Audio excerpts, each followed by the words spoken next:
Do you feel like the prices of normal things you buy every day are going up? Well, supposedly we can thank rising inflation. The main thing is inflation. The American people are facing the highest inflation in more than 10 years. Chicken, eggs, meat. A pound of steak is up by $2. A pound of bacon costs over $7. $7 bacon, $7 bacon. So what happened? The official inflation story in the media goes like this. Workers are demanding too much money. Costs of raw materials and transportation are going up. And the Biden administration has pumped too much money into the economy. But that's not the full picture. There's something that corporate America doesn't want you to know. We searched through SEC filings, monitored corporate earnings calls, and looked through corporate financial reports. And we found some startling evidence of what's really behind inflation. This is The Classroom for More Perfect Union.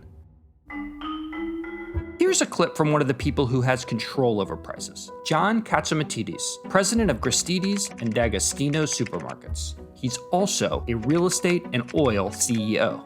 You know how CEOs are on Wall Street. They live quarter by quarter. If they're off by a penny in earnings, Wall Street is not forgiven. So what are the CEOs doing? They're raising prices. I see food prices going up. Promotions are down to zero. Why give away something when you don't have to give it away and you make more margin? That's a confession. Why give away something when you don't have to give it away and you make more margin? Business leaders are admitting that corporations are using the narrative of hyperinflation as an excuse to raise prices on you and increase profits for themselves. Let's look at some corporate earnings calls. That's where companies tell investors how much money the company is making and their plans to make more. A study by Bank of America found that these reports mentioned inflation 1,100% more in the second quarter of 2021 than in the previous year. But while they blame inflation for rising prices, the largest corporations in America have never made more money. The Wall Street Journal reported that 2 out of 3 of the biggest U.S. publicly traded companies had larger profit margins this year than they did prior to the pandemic in 2019. Nearly 100 of these massive corporations reported profits in 2021 that are 50% above profit margins in 2019. This is a clip from the 2021 third quarter earnings of Tyson, the meat processor whose chicken you might have in your freezer. We have increased prices to help offset significant raw material and supply chain cost inflation. Pricings improved nearly 16% in the quarter versus the comparable period last year. Some quick business talk translation. When he says pricing improved, he means Tyson was happy to raise prices, and that was good news for Tyson shareholders. Tyson's wants people like you and me to believe that they were forced to raise prices as a result of inflation.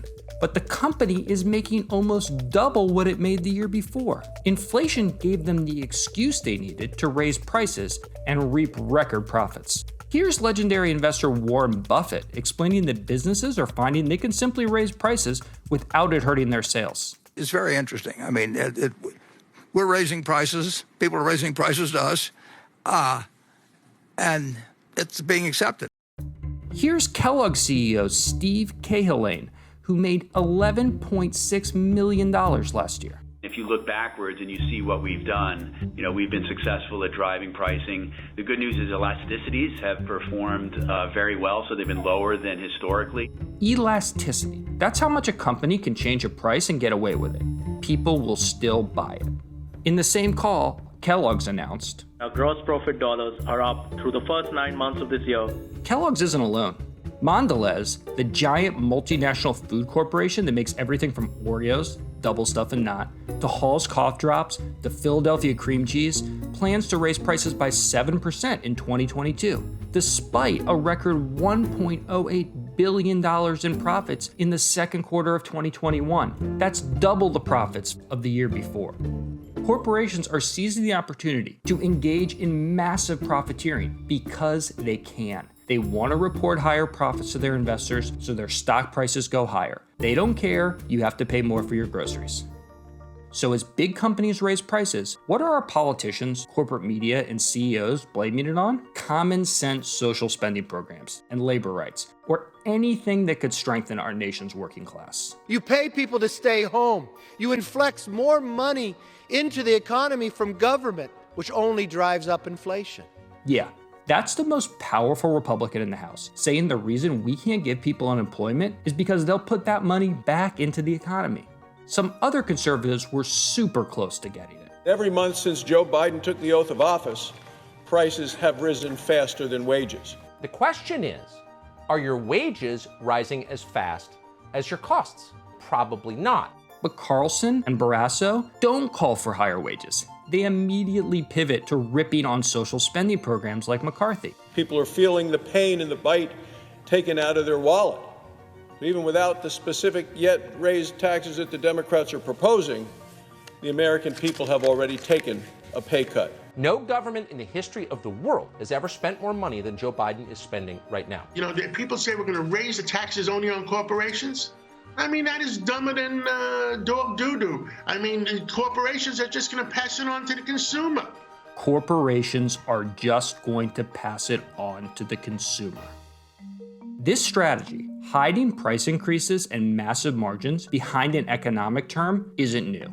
Politicians, corporate media, and ultra-rich CEOs used to use the deficit as a scare tactic to prevent government spending. But now, it's big bad inflation they're hyping to convince people we can't afford programs most Americans want, like universal pre-K, infrastructure investments, guaranteed paid time off, food assistance, and paid family leave.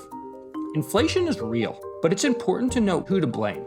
It's not social spending programs or workers demanding higher wages.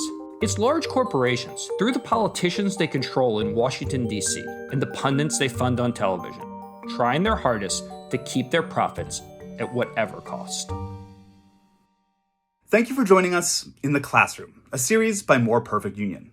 We're taking on right-wing propaganda and telling the stories that corporate-backed media ignores, while seeking out solutions for a better future for all Americans. So join us, like and subscribe.